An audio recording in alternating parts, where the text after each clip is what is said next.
I am Anna Seawold, and this is Authentic Parenting, a podcast about personal development in the context of parenting, where I explore how you can find more calm, connection, and joy in parenting through the process of self-discovery and inner growth with a trauma-informed lens. I'm a parent educator, and my mission is to help children by helping parents. The motto of this podcast is raising our children, growing ourselves.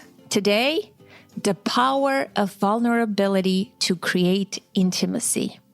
Allowing oneself to be vulnerable with another person can be exceedingly difficult, yet truly powerful as it builds authenticity and intimacy. Can asking another person a structured set of questions really help two people deepen closeness and boost intimacy or fall in love? We are exploring the famous 36 questions to fall in love experiment here on the podcast. What are the 36 questions? The so-called 36 questions to fall in love are a set of questions developed in 1990 by psychologists Arthur Aron, Elaine Aron, and other researchers to see if two strangers can develop an intimate connection just from asking each other a series of increasingly personal questions.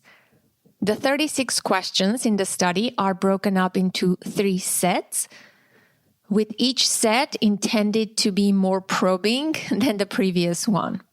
The idea is that mutual vulnerability fosters closeness.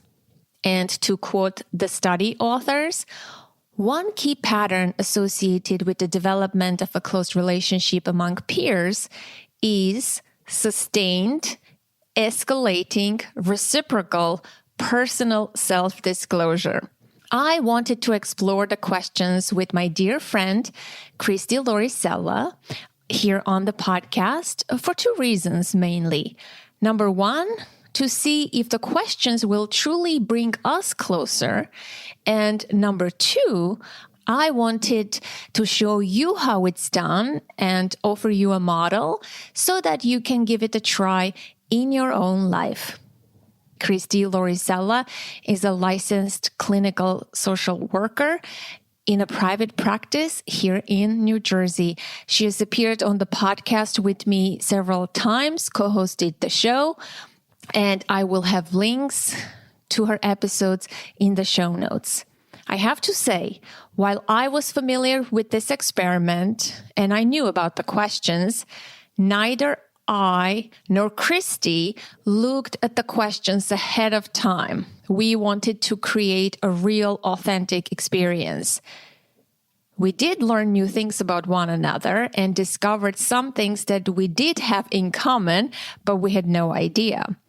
But did the experiment truly work? You'll discover in the end when we reveal. Remember, vulnerability is not weakness. Please enjoy. We're here today. Thank you for joining me and wanting to do this with me. As always, you're always a good sport. I push you in doing things, and you're always eager to say yes. And I think that's one of your qualities that I like. I don't know, are you pleasing me or you have interest in those same things that I suggest all these ideas? I tried not to look at the questions like too closely. And, I didn't want to think about my answers too deeply. They feel like questions that you should really just kind of give your first, whatever comes up first for you. I agree. This is on the Greater Good in Action website, Science-Based Practices for a Meaningful Life. And this is an exercise for increasing closeness to feel more connected, which I don't think we ever really make small talk that much, you and I. But how intimately do we know one another? I think there's plenty for us to find out about one another. That's for sure. I know. I consider you a close friend, and I think we have things in common. And I love you a lot, but I'm sure there is things that I don't know about you and I do want to learn. And it probably same goes for you. And the 36 questions were created to develop intimacy and closeness. First for love relationships, and then it's used for friends, for with anyone. I guess you can do it. You can even do it with your partner, whom you are married to for X amount of years, to sort of get to know one another again on a different level. And so I figured, hey, who is the best candidate for this exercise? I'm going to ask Christy. Well, thank you for asking me. I appreciate it. I am looking forward to getting to know you on a deeper level, hopefully, discovering new things about you. And I'm sure you share the same mission. That's why we're here today. How shall we begin? Who is the first one to ask a question? I don't mind answering first if you want me to. Okay, cool. And the questions are set up in a way that they start with easy questions, sort of simple questions, and they get more complicated and deeper as they progress. And 36 questions consist of 3 sets. So let's dive into set number 1, question number 1. Can I ask a question first before we start? I mean, when the question doesn't really ask you to elaborate, are you just supposed to be answering it without any explanation? I think you could give a tiny bit of explanation. Yeah. I think we can change the rules. No, I don't know. It doesn't really say in the rules that you shouldn't discuss anything. I was just wondering. Yeah. I think it doesn't require long explanations. I think from my understanding of this research, but of course there are some questions that do require a bit of context, right? You can't just simply provide an answer. So let's go with the flow and see what happens. Question number 1, given the choice of anyone in the world, whom would you want as a dinner guest?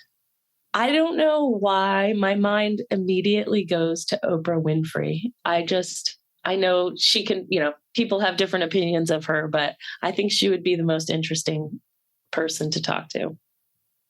Wow. I'm really surprised. Okay. I was thinking you may say someone from your family lineage, like your grandma, that kind of stuff, but. Oh, so it's like living or dead, you mean? Yeah. This can include living or dead or anyone in the world, given. It says anyone in the world? Yes. I just assumed that meant living. Well, see, we understand it differently. I'm sticking with my answer. I'm not going to change my answer. Don't change your answer. How about you? Given the choice of anyone in the world, who would you want as a dinner guest? I was asked this question once at the conference networking event. At the time, I said Mother Teresa, but honestly, I don't have a person that I would like to have dinner with. I would love to have dinner with dead people from my family, like a family gathering of sort, but I don't have anyone particularly that I would like to have dinner with. Not even Daniel Mate? That's very possible. I can have dinner with him. I can call him and we can have dinner. I think let's move on. Not otherwise you're going to ask me, how about Chris Martin from Coldplay? Moving on. Second question. Would you like to be famous? In what way? I really have no desire at all to be famous. I guess if it were known for something, I would want to be known for being a helper. I think that's probably, through my work, I think that's probably, if I had to be famous, that's what I would want to be famous for. How about you? Would you like to be famous on it? You already are famous. Oh man, actually. no, honestly, no. I think the level of fame I have is enough for now. No, I don't want to be famous for anything. I think when I was a kid, yes, I wanted to be famous as a singer, as a performer, things of that nature. But honestly, no, I don't want to be famous. I prefer privacy and simple life. I like my life that way. And I think I have some level of famousness because of the podcast. Somebody just recognized me in a cafe the other day and we had a chat and she said, "Oh my gosh, it's so nice to meet you. I've listened to you so much on the podcast." So I think that was enough. Before making a telephone call, do you ever rehearse what you are going to say? Why? I do. Yes, I do, because I feel like depending on the call and what it's about, I can get a little tongue-tied or just forget to say things that I want to say. So yeah, I typically do rehearse a call. How about you? I do rehearse sometimes if it's an important call with an agency or client or something like a principal from a school. If I have to be precise and not rumble and have speaking points, yes, I do that as well. Not like regular calls, friends, family members, but important calls that require a bit of thought and I might be nervous. I do rehearse, yes. Okay, so your turn to answer this question first. What would constitute a perfect day for you? A perfect day for me is a day where I am left alone to do my own thing. I have enough time for doing nothing, going for a walk in nature, being at home, reading, meandering, and having some meaningful chat with a neighbor or someone on the phone or recording a podcast episode, some kind of social element. That's what constitutes a perfect day for me. And I have many of those days now in my life. So I don't know what can make it more perfect. Well, that's great if your life is filled with perfect days. How about you? I think for me, a perfect day would be probably with one of my, very close friends doing something together that has nothing to do with reality. Maybe going to a museum or an exhibit and having lunch and maybe going to see a movie and just kind of feeling like we're the only two people on the planet for a while.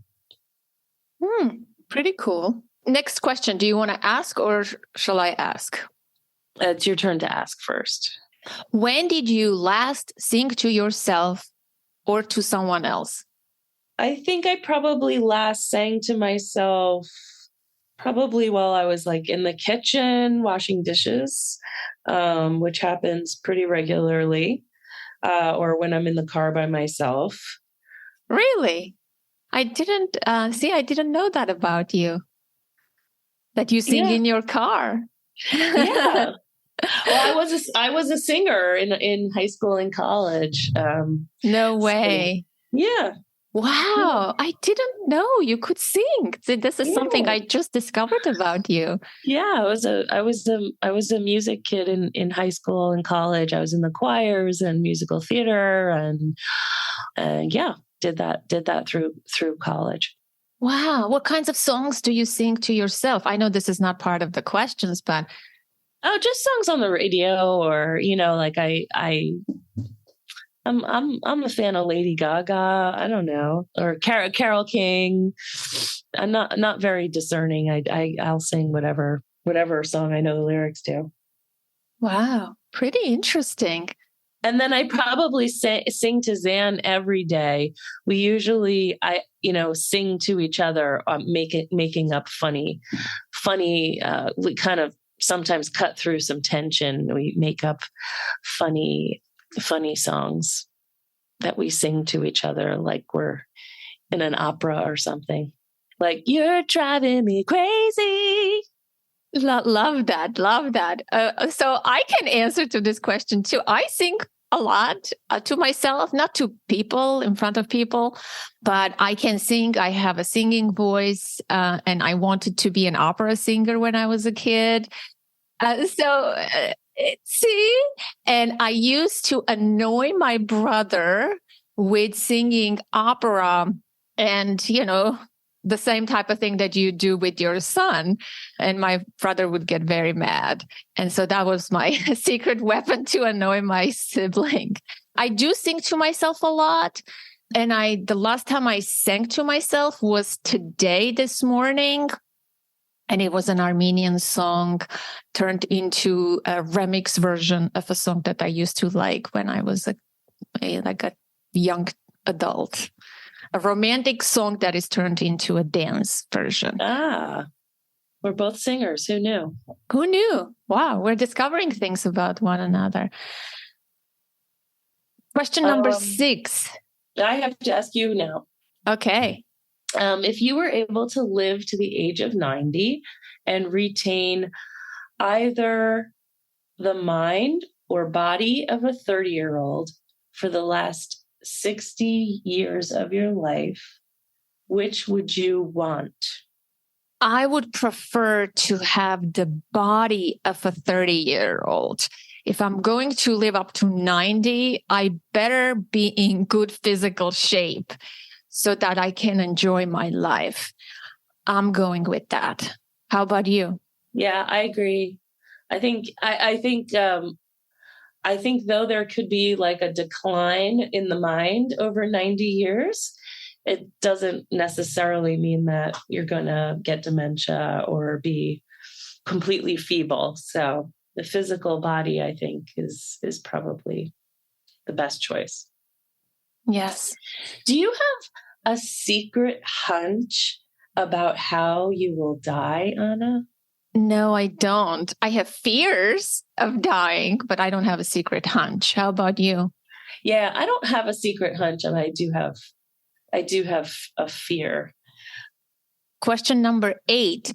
Name 3 things you and your partner appear to have in common. That's us. We both have brown hair. No, I'm just kidding. I think we both love to laugh. I think we really care about people and want the world to be a better place. And I don't know. We have a lot in common. We like to eat. We like to watch movies.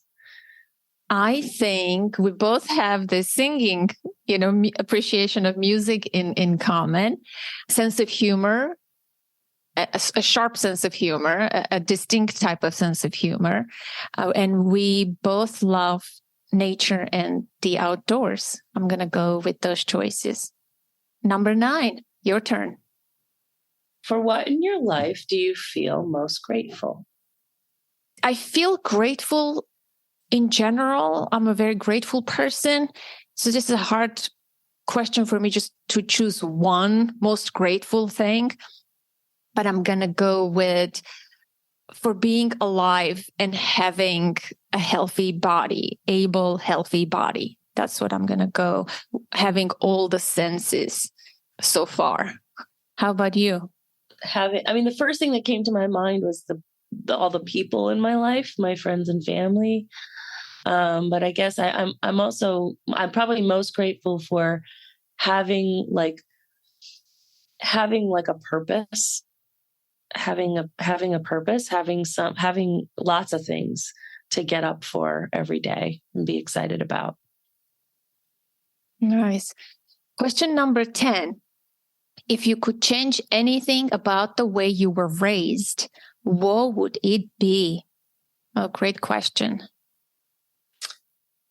A kinder father, I think, would probably be for me. Yeah. How about you? For me, as you know, my life was divided into 2 parts. So it's kind of hard to to answer this question, but I'm going to go with the first part, the way I was raised, because after the second part, I sort of raised myself and became the adult and that kind of stuff. So I think I would have preferred if parents and teachers as well, I'm like thinking in general, not particularly about my parents only, but teachers and the people who were involved in raising me, I would have preferred if they didn't use criticism, judgment, or shaming as tools. It was a very shame-inducing environment growing up, especially the school environment. And the home environment was critical too, like there were expectations, that kind of stuff, or name-calling even. So I would have preferred not to have had that growing up. I was never spanked or hit, but I think criticism and shame is even worse sometimes. Like you have to battle your entire life, right? With wordiness and shedding the layers of the limiting beliefs, that kind of stuff. So yeah, your turn. Question 11. Take 4 minutes. That's a lot. Take 4 minutes and tell your partner your life story in as much detail as possible. Oh, man, I dread such questions. Now things are getting more serious. I was enjoying the easy questions. Okay, 4 minutes is set. Who goes first? You. Oh, man. I was born and raised in Armenia. I don't know what else to say. Hold on. To a family of teachers. And I grew up with a sibling. I have a younger brother. He's 2 years older than me. And we are best friends to this day. And I had a good childhood. I was a fun-loving kid, creative, very artistic. I loved performing. And I was great in school. I was always an A student, excellent. I graduated with excellence, all of those high schools and college and university. And in 1988, when I was 13, a severe earthquake happened in my hometown of Spitak, Armenia. And that was the epicenter of the severe earthquake. I was home with my brother, and my parents were teachers. They were at school. It was early in the morning, I think around 11 o'clock. And in literally a few seconds, everything turned upside down in my life. And life was never the same. I lost my mom to the earthquake, my aunt, my little cousin who was 6 years old, lots of close relatives and lots of classmates and neighbors and friends. I mean, it was a horrific event, and we were evacuated right away after that experience, 13 of our family members, to the Republic of Georgia, where we were to stay with our rich relative, whom we didn't know. And because I and my brother were the eldest from the cousins group, we went to school in Georgia and had to learn the language and live with this family that was not so great towards us, even though they housed us. But I suffered a lot. I was hungry a lot, like they didn't buy us clothes or anything. So long story short, after that, I went to Russia. I stayed in a summer camp for 3 months because I couldn't come back to our hometown. My father was injured. And then fast forward, we came back and lived with my uncle and his family. And then after some time, we started living with my dad and went to high school. And I was the parent of the family, and I took care of my dad and my brother. And at the time, Armenia was going through a severe economic blockade from Azerbaijan. So we had no electricity. Imagine like the earthquake already was enough. Damage was done. There was no home. We were in a temporary shelter, which was very cold, and we had no running water, no electricity, no food. So with those conditions, you had to go to school and study and be the parent. But we made the best of it. Then I got accepted into a university, went to Yerevan, which, The timer is almost up. 10 seconds. Yes. And I became a psychologist. I worked in a correctional facility for years, then with other children. And then in 2001, I came to the United States. Sorry, I didn't finish my life story, but that's it. Thanks for listening. It was harder than I thought, and it was very fragmented. No judgment. There's no judgment. Okay. How about you? And I'm going to set the timer for 4 minutes. Okay. I was born in 1979 in New Jersey, born and raised. My parents were both born in New Jersey. My mom worked for the phone company. My dad was a butcher, and I loved going to school. I was a really good student and always the teacher's pet, grading other people's papers for them, even when I was in elementary school. I loved to play with Barbies. I apparently begged my mom to have another child for years. When I was 9, my sister was born. At that point, I guess I started really focusing a lot on academics. And in high school, I got involved in the music program. And I just remember just being very busy through my teen years. Went to college. I started off as an accounting major, and then I switched over to English education. I became a teacher.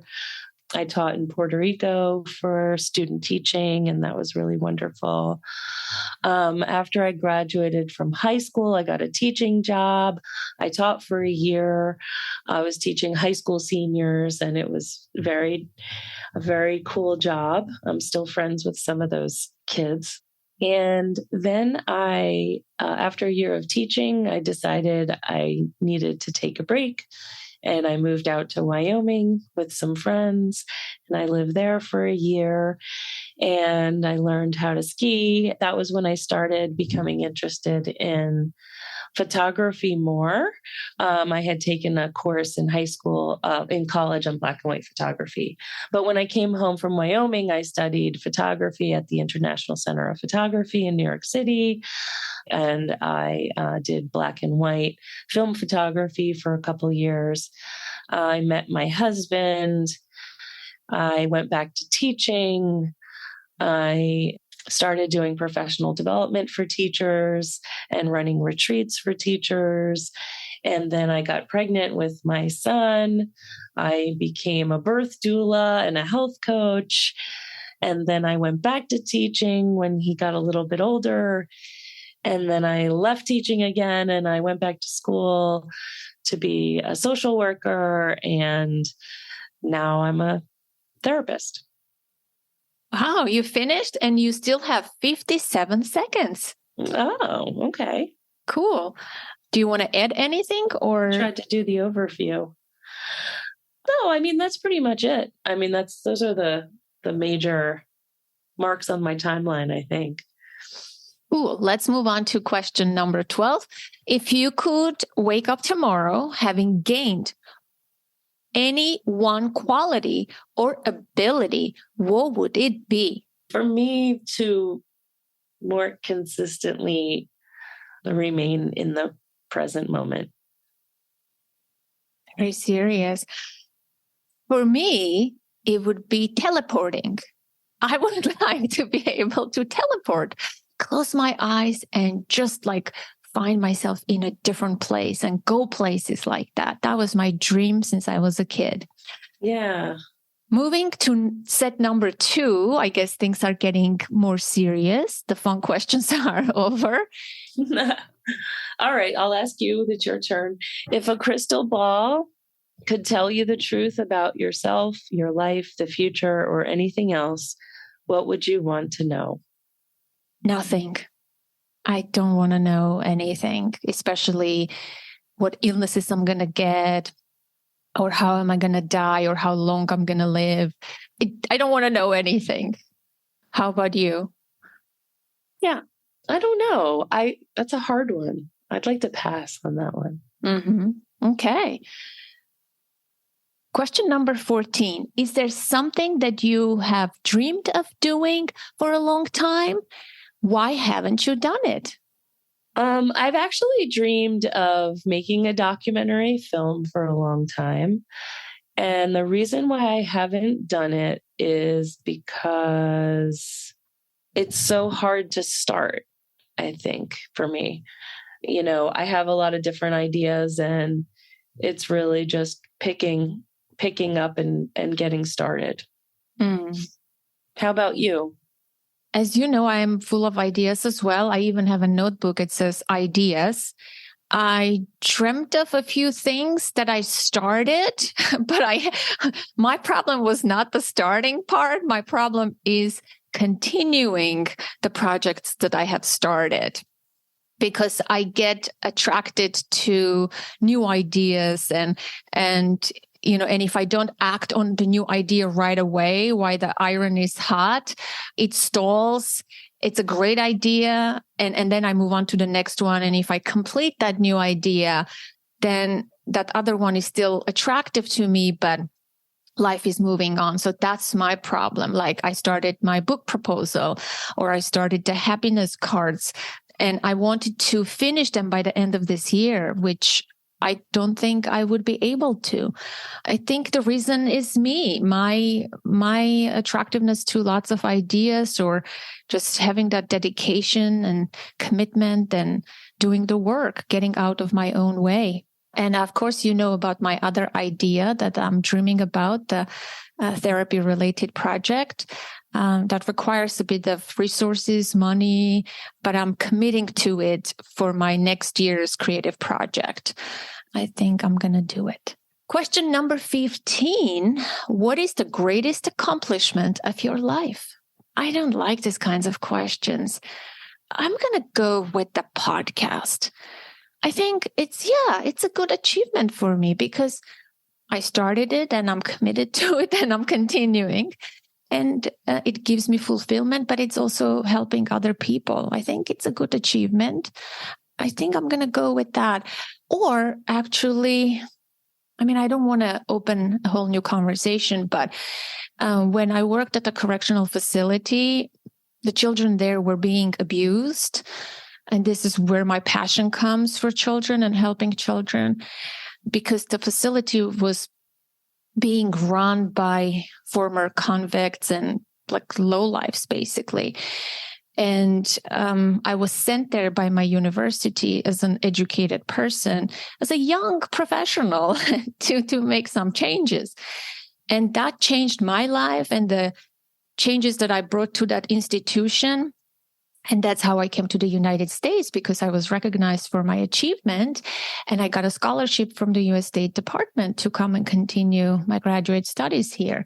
It's a long story, but I involved a lot of children's rights, organizations and foreign companies and people like that. And I advocated for the children, and we created like institutional change. It went from being a prison to a school-like environment. And I'm very proud of that achievement. It's like a long time ago, but there is more I can say about that. But I think I'm going to go with that. Well, I was just going to say, keeping my son alive for 10 years is my greatest accomplishment. I didn't even think about parenting. See, I think it's funny, because when I imagine how much has gone into being a parent from these past 10 years for me, it's so profound. Like, you can't anticipate how much it takes to do it. And I think when you're trying to do it well, it takes even more out of you. So, what do you value most in a friendship, Anna? Friendship is everything to me. I do value friendships, and I have friends from my childhood. I think my oldest friend, we've been friends for 42 years. So I'm a commitment person, I'm a relationship person, and friendships is everything to me. I have friends that are older than me. I like to be friends with elderly people, and I have friends who are my peers and younger than me. So, and I'm always making new friends. I can't imagine my life without friends. It's a big integral part of my day, my life. It gives me purpose, meaning. It's through friendships that I find myself, or I see myself in others. It's just an amazing aspect of human life, right? We choose our friends for a reason, and it means a lot. I don't know how else to explain. How about you? I guess for me, what I value most in friendship is honesty. I think it's really hard for me to be friends with someone if I'm not getting the real, the real person. Yeah, I do value honesty and directness, like brutal, direct. Friends can tell you everything. I don't want, sugarcoating things. That's what I like about friendships, and my friendships are like that. So I can be very honest and tell you what I think about that dress that you're about to wear, or you're in an abusive relationship and that's not healthy for you. Yeah. Question number 17. What is your most treasured memory? My most treasured memory, I'm going to say, is spending time with my grandfather in his workshop. He was a jeweler, and he had a home workshop after he retired. And he had lots of gadgets and machinery and, just books, everything. So many interesting things. And nothing was off limit to me. He let me explore, and he taught me how to use certain things. And yeah. How about you? As I said, I don't like questions like this when it's like you have to choose one treasured thing or one important thing to be grateful for. I have many treasured memories, but I'm going to go with when I first held my daughter when she was born. That look that she gave me when she looked into my eyes, as if she was saying, I know you, mommy, like we belong to one another. That look, I will never forget that piercing look that she gave me. I think that's my most treasured memory. And of course, you change, right? You are no longer who you used to be. Yeah, I'm going to go with that. Number 18, what is your most terrible memory? You go first. Oh, I go first? Oh, December 7, 1988. The earthquake. I know. How about you? I guess it's pretty personal, but I think probably the night that I got a DUI was the most terrible thing that happened to me. Oh, wow. See, I learned so many things about you. I hope you're learning things about me too. Okay. No explanations necessary. If you knew that in 1 year you would die suddenly, would you change anything about the way you are now living? Why? I try to live in a way where I'm aware that time is precious. But if I really, really knew I only had a year, I think I would focus less on work and care less about money, and just spend time with the people I love. How about you? I wouldn't change much about the way I live, but I would speed up meeting people, the people that I love that are in my life, friends, family. I would spend more time with them. Or I would call people who I haven't called and tell them what I really love about them, what I appreciate about them. I would make that a regular part of my days. I would amplify that. I think I do that in my life, but I would amplify that. Okay, my turn to ask you. What does friendship mean to you? Oh, didn't we already answer this? Or that was what That you was value? what do you value in friendship? Yeah. See, I got confused. I think I already said what friendship means to me before. So, and I think I already answered what I value in a friendship. I value honesty and directness and helpfulness, that people can be there for you, when you need them, that readiness, that eagerness, no questions asked. That's what I value. What does it mean to you? I guess it means to me I kind of just get the feeling, like I said before, about my perfect day, spending time with a close friend, where it just feels like you have like your own universe with that person. Yeah. I mean, my friends really mean so much to me. They make my life better. They sure do. Question number 21. What role do love and affection play in your life? I think I'm a very loving and affectionate person. And I think that I always want more of it. So I'm working on it. I am also a very loving and affectionate person, and I try to show it and give it to people. I don't get as much in return, I have to say, as I would like from certain people, but it doesn't get in the way of me showing love and affection towards them or towards humanity or, other people, nature. I just love life, humanity, big things like that, nature, neighbors, people, random acquaintances. I just love people and life. Okay, this next question says alternate sharing something you consider a positive characteristic of your partner. Share a total of 5 items. So I guess I'll share with you. And then we go back and forth 5 times. I guess. Yeah. Okay. I consider you an extremely generous person. I think you are a generous person too. Generous with your time, with your attention, with your heart. Yes. And I think that you are very wise. Wow. Mm-hmm. Yeah, I feel good. I love your sense of humor. Thank you.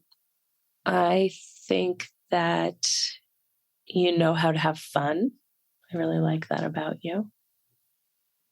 I like the fact that you're very thoughtful and caring. I think a positive trait about you is that I think it feels good to be around you.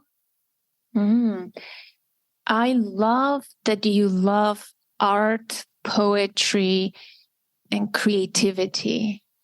I think that you are very focused and persistent when you put your mind to something. I love your ability to listen deeply to people and be really genuinely curious. I like that about you. It makes the person on the receiving end feel very good, seen and heard, right? So I always receive that from you, and I appreciate that.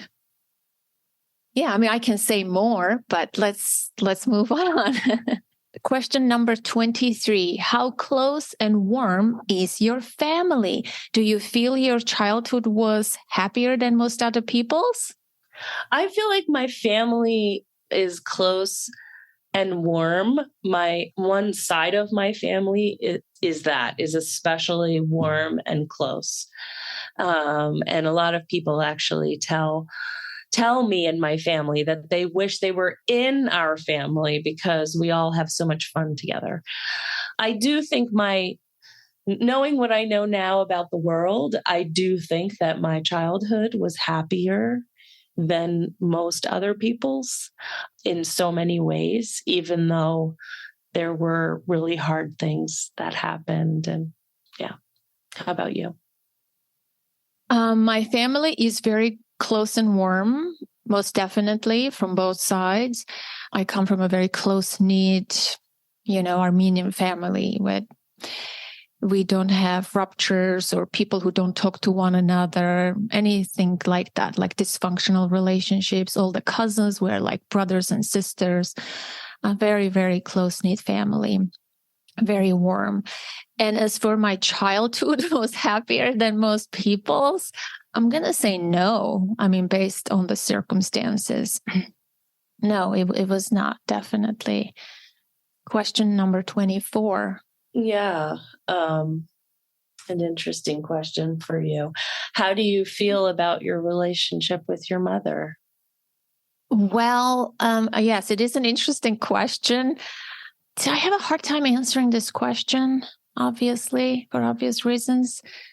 I don't know. I think like my mother lives in me, and through my daughter. So I feel that legacy, but I don't have a personal relationship, right? So it's very vague and somewhat philosophical. I don't have a concrete relationship. And sometimes I am jealous of other people who have mothers and they complain and they argue and they have dysfunctional or narcissistic mothers.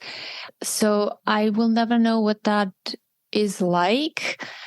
Yeah, that's what it is. I feel really thankful for the relationship I have with my mom. She's an important part of my life. And we talk regularly, sometimes multiple times a day. And yeah, I hope that she lives a long time. Yeah. Set number 3. So I guess things are getting more serious. I think I'm going to ask you this question, right? Question 25. Make 3 true we statements each. For instance, we are both in the room feeling. You go first. And that gives me time to think. We are both recording a podcast right now. We are both being vulnerable right now. We are both mothers of only children. We're both in a helping profession and we have a mission to make people's lives better. We are both caring people. We're both very deep and philosophical and like exploring, unusual topics when we converse. Yeah, that's tough. Complete this sentence, Anna. I wish I had someone with whom I could share a secret that I have that is very heavy on me.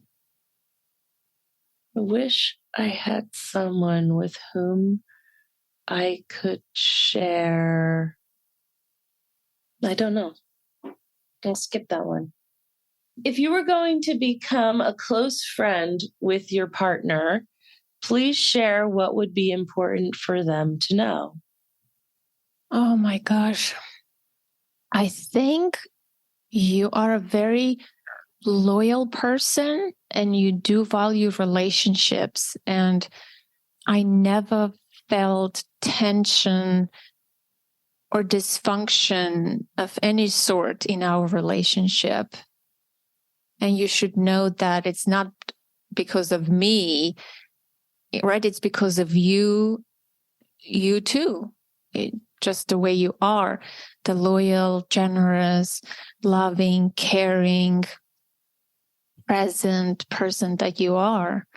I would say, I think it's important for you to know that I always think back to when we met at the street fair so many years ago. And I really credit you with being really persistent in our friendship and showing up and being supportive over and over again.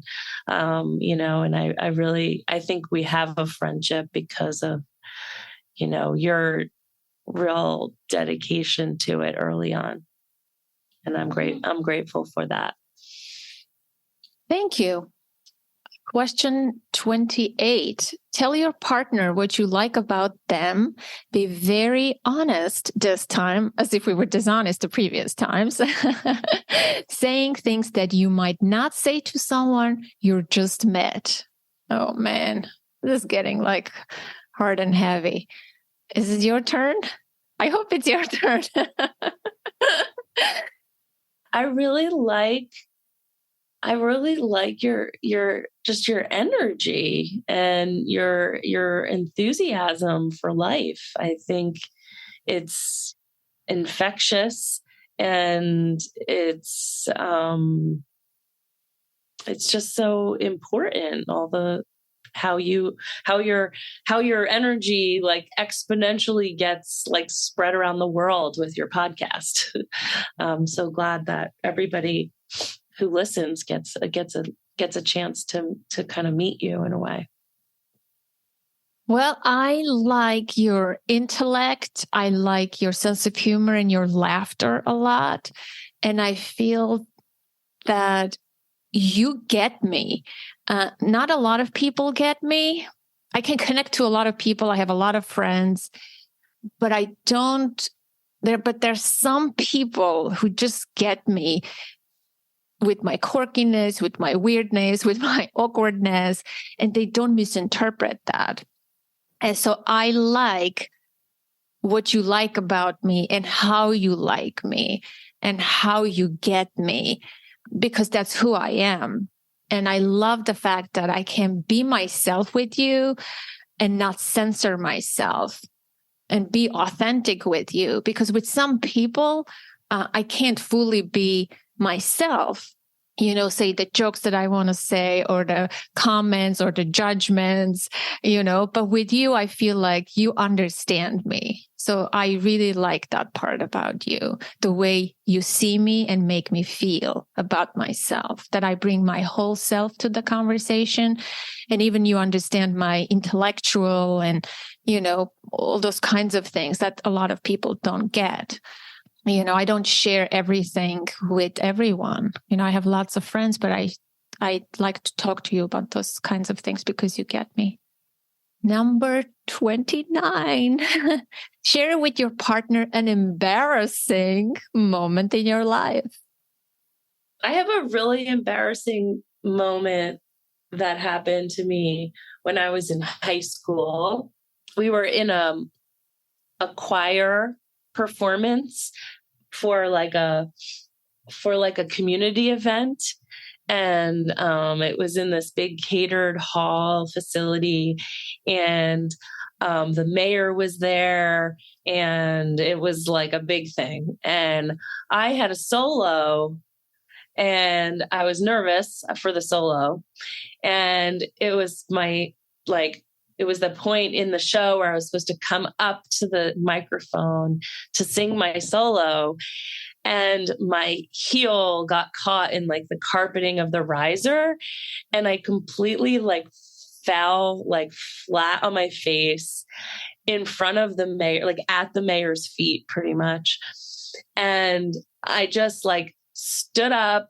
And my choir director was always so good about these situations. And she just I just went back to my place and we sang a different song. And then we came back when I had calmed down, we came back to my spot in the show. It was very humiliating.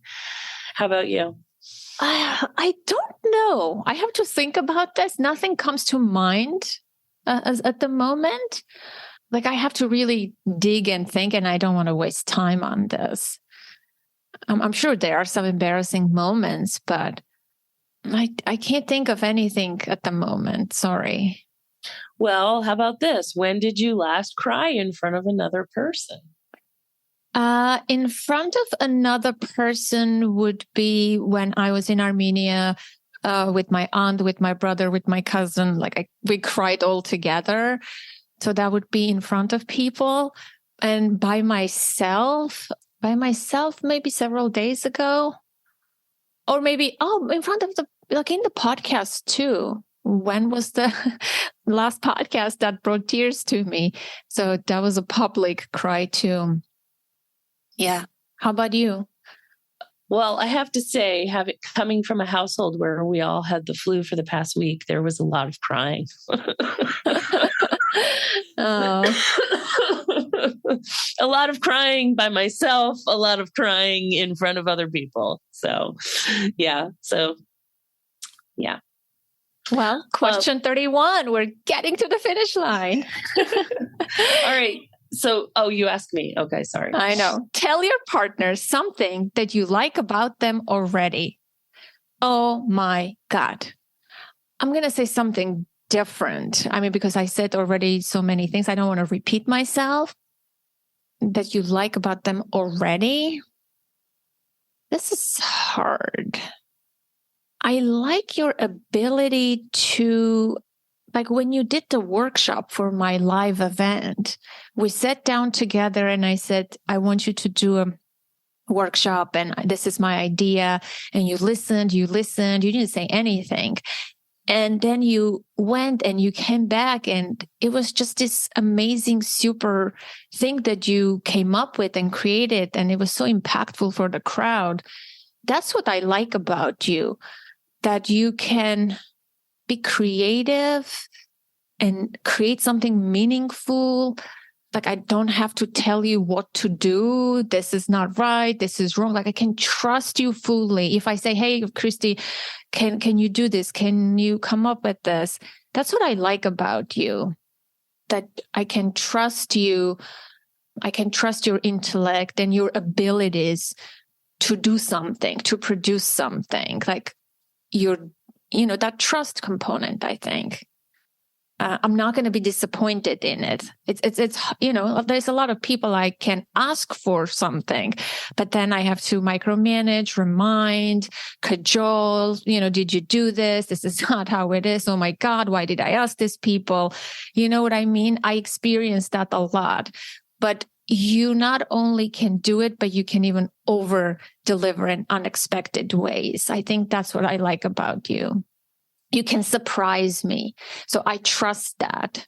Like when I ask you to read my proposal, I know that you're going to give me feedback and it's going to be like really valuable, or when I share my crazy ideas about certain projects, I know that you can give me a reality check. I trust in your judgment. How about you? You're giving all these like really deep, beautiful responses, and I'm the thing that comes to my mind. I'm just picturing you in your like slow-mo like Halloween video of you like turning towards the camera in your costume for Halloween. I just really love your like silly side and your willingness to like be like silly and foolish and like not care what anybody thinks or says, Yeah. That Halloween video got lots of comments from certain people, and one comment got to my daughter, and my daughter says, Mom, I think that person was making fun of you. I said, do you think your mom cares what people think about my Halloween costume? Like, I'm here to have fun, kid. Yeah. And I don't really care no, I do care about people, but I'm very playful and creative and childlike. And I'm not going to lose touch with that just because some people are like, whoa, mature adults pretending to be adults, I'm never going to be like that. That's who I am. Yeah. No, yeah. I love that about you. Yeah. Thank you. Next question. And if people want to see that video, I have it in my Instagram. You can go to my Instagram. I saved some of the Halloween videos in my highlights. I think it would be the first highlight. I sometimes look at it too. It's fun. I was talk of the town that day. What, if anything, is too serious to be joked about? I think technically you can joke about anything if you are good at being humorous, and you know what I mean? I don't think any topic is off limit, but I'm going to say I dislike it when people joke about disability. I don't mind if the person who is disabled, they're making the joke. But if other people make fun of other people's disabilities or race or, these kinds of things, it doesn't sit well with me. But I think technically, it's not the seriousness of the topic, I guess. Technically, you can joke about anything. Yeah, it's kind of hard to answer. How about you? Yeah, I would say, anything, like, I don't know, anything with abuse is really hard for me to joke around about. Serious abuse, sexual abuse, or physical abuse. I mean, it's just really, to me, there's just nothing funny about it. I mean, unless you're gonna make fun of the perpetrator in some way, obviously there's a way to do that. But making light of, a really vulnerable person being mistreated, I think is pretty reprehensible. If you were to die this evening with no opportunity to communicate with anyone, what would you most regret not having told someone? And then why haven't you told them yet? Oh, man. This is tough. I don't think I have anything to tell anyone that I haven't told yet. I think the only thing is, like, I would have liked to have told certain things to my dad. But currently in my life, I'm not sure. How about you? I don't know. I mean, I guess it can get kind of personal. I do feel like I'm very honest with people. I think probably the person I have the most challenging relationship with is with my dad. And, I think I probably would want him to know that I forgive him. Probably haven't told him yet because it's impossible to have a heart-to-heart with him. So. Well, thank you. Question number 34. Your house containing everything you own catches fire. After saving your loved ones and pets, you have time to safely make a final dash to save any one item. What would it be and why? I have to say, I have a really practical answer for this. I have a binder that has every single document in it that we need in our lives, and I would absolutely make a mad dash for that. I'm not sure. I think nothing. Or maybe pictures. Maybe pictures. I have a box with pictures. I may go and get that. But I think probably nothing. Yeah. Number 35. Your turn. Of all the people in your family, oh God, we have to answer this? Yes. I don't think so. Of all the people in your family, whose death would you find most disturbing, and why? I would say obviously my daughter and my husband. Having lost a lot of people in my life, like I have very limited people to lose now. I have to say, I think my husband and my daughter. It would be like I would turn into a complete mess and contemplate suicide and things of this nature. How about you? Yeah, of course, my child. I think losing a child is just one of the worst things I could imagine. And I really, my heart really goes out to anyone who's had to endure that. Mm-hmm. And the final question. Share a personal problem and ask your partner's advice on how they might handle it. Also, ask your partner to reflect back to you how you seem to be feeling about the problem you have chosen. Is it my turn to answer? It's my turn to answer. Yes. Technically. Yes. What is a personal problem you have, Christy?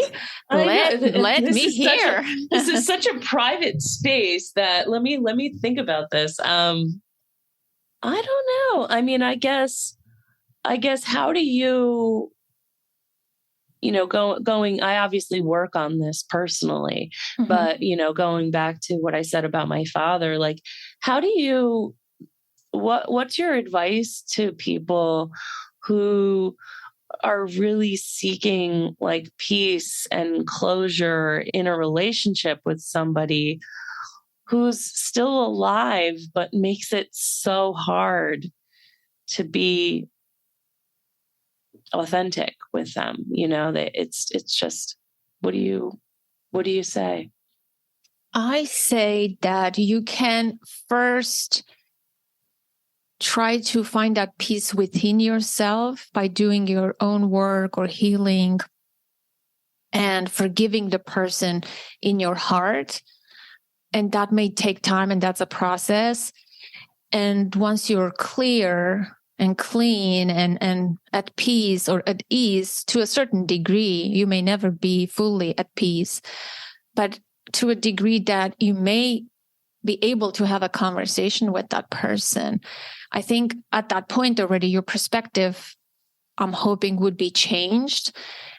Then you would be clear. I would recommend you getting clear on what is it that you want from that person and why do you want to maintain this relationship? Is it for your own internal peace? Because you can do that on your own. But if you want to cultivate somewhat of a meaningful relationship with that person, then what's getting in the way? Could you see their humanness? Could you see what they went through? Could you elicit some compassion for them after you've done your own, healing and finding the peace within? But if you find that it's hard and you still want them to change, or why did they do this to you? And if you have those kinds of hang-ups or thoughts, then the hurt is still alive in you. And that's not possible. Then you need to grieve individually somewhere else, not necessarily, you can't go to that person. I think healing is an individual experience, and that part, your dad doesn't have to be part of it. But once you do that, could you see him for who he is and what he's capable of giving? Or could you connect to any of the aspects of that person? Maybe it's shallow, maybe it's superficial, but I still believe that it's possible. I'm a believer in relationships. So it may not give you the fulfillment that you're looking for. It may never be an amazing relationship. It may not be life enriching, but I think it will give you a sense of peace and calm that this tie with this important relationship in your life, it's established tie. It's not a cut tie. I believe like we are part of this relational universe, like our family, and we're energetically connected. And so if you establish that connection in some way and accept the quality of that connection, I think your life will be different, maybe better or more meaningful. What do you think of what I said? Yeah, I think it's every relationship is different, and I think there are like aspects of, what you said that are easier to do than others. It's hard work. It's, and I think it's certainly, it kind of never ends. Even once the person's gone, it's still like the relationship can still kind of be a work in progress. Yeah, definitely. And one thing I would add is, what would your adult, evolved, mature self want from this relationship as opposed to your child self? Because these are two different things. As an adult, can you be in a relationship with your dad in his current state? Or the child that in you is so hurt and that's blocking your ability to have any kind of relationship. Because if you were just an adult in this world and not without the history, no history with him, could you see yourself connecting to him on some level? And what would those connection points be? That's what I would ask you to think about. If you bumped into him in a store or in a nursing home or somewhere that you were working, what could you see in this person? What his humanity? Thank you. Thank you. It says, tell your partner what you think that the problem, what kind of problem they chose. I think you chose a very serious topic. That's what I think. A relevant, important, serious topic. How about you? Do you have a personal problem that you'd like to ask me some advice on? I don't have problems per se. But the problem would be, and I feel bad because you gave this serious problem and now, but I want to be truthful. Like, I don't have major problems like that. Relational issues, marriage issues, or parenting issues. Things are okay in my life right now. I'm stable in my career and things like that, right? I don't need, I'm not like in a conundrum about changing a job or moving to a different state, or I don't have major problems like that. But the problem that I have is how do I get an agent for the book that I want to write? How do I get published? How do I write a query letter? How do I do all of this? It seems like difficult. Do you have any advice? I mean, I do know that you already do so much in regards to researching all of those questions and finding the answers for yourself. I think, from what I know about the publishing world, it really is just the right person getting your book idea in their hands. And so it's just a matter of like just being your persistent self and sharing and sharing and sharing and sharing as far and wide as you can, because you just never know who's going to say, oh, I have a place for this. If anybody is listening and they are an agent or working for some place or knows someone, please get in touch with me. Well, thank you for your advice and for listening.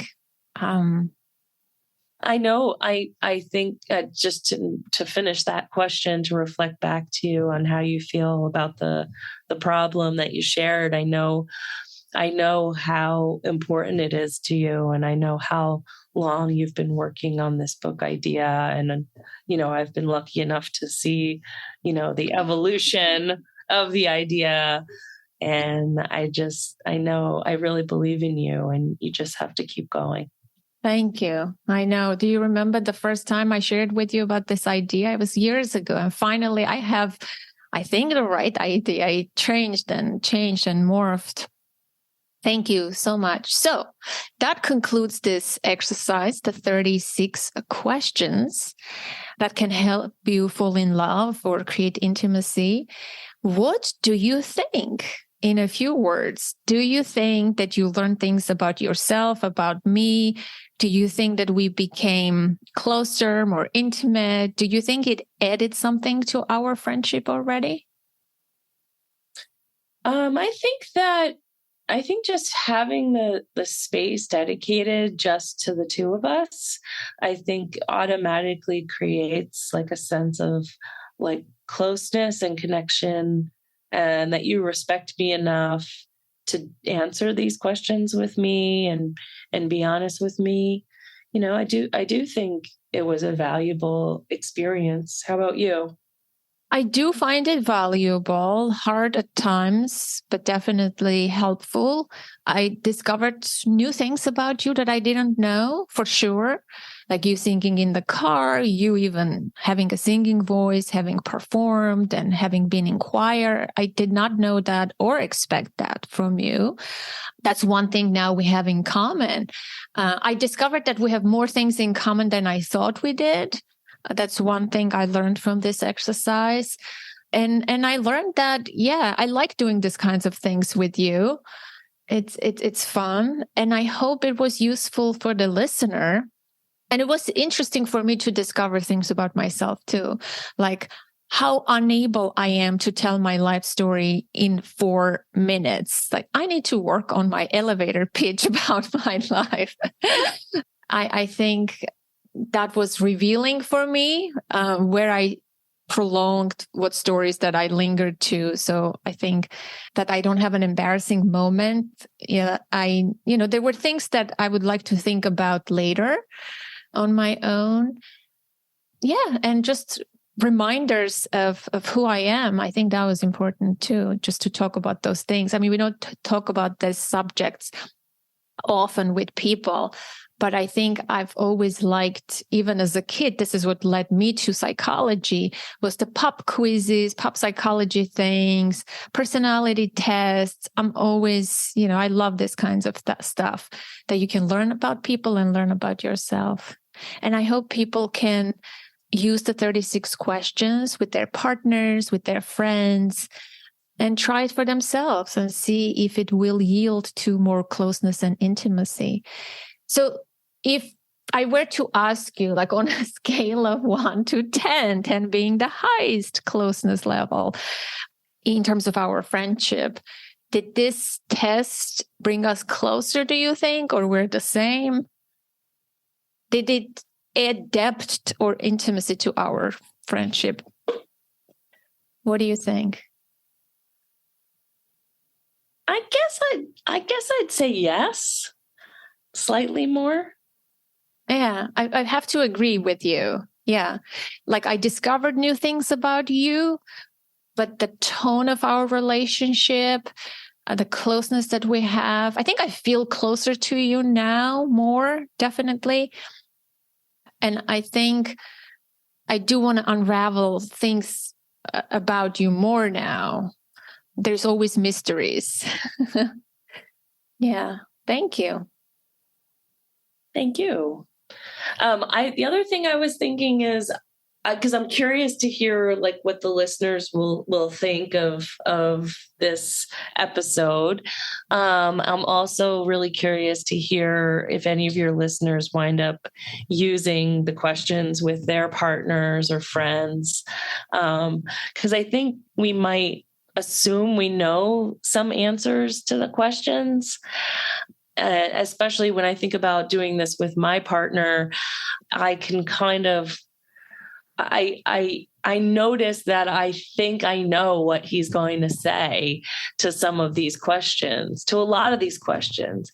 And I just have a feeling that I'd probably be really surprised. Are you willing to try the questions with him? Do you think? I am willing to try the questions with him. Yeah. Yeah. I think he'd be willing to do it. Cool. Well, let's end on that note. Okay, sounds good. Thank you. Thanks, Anna.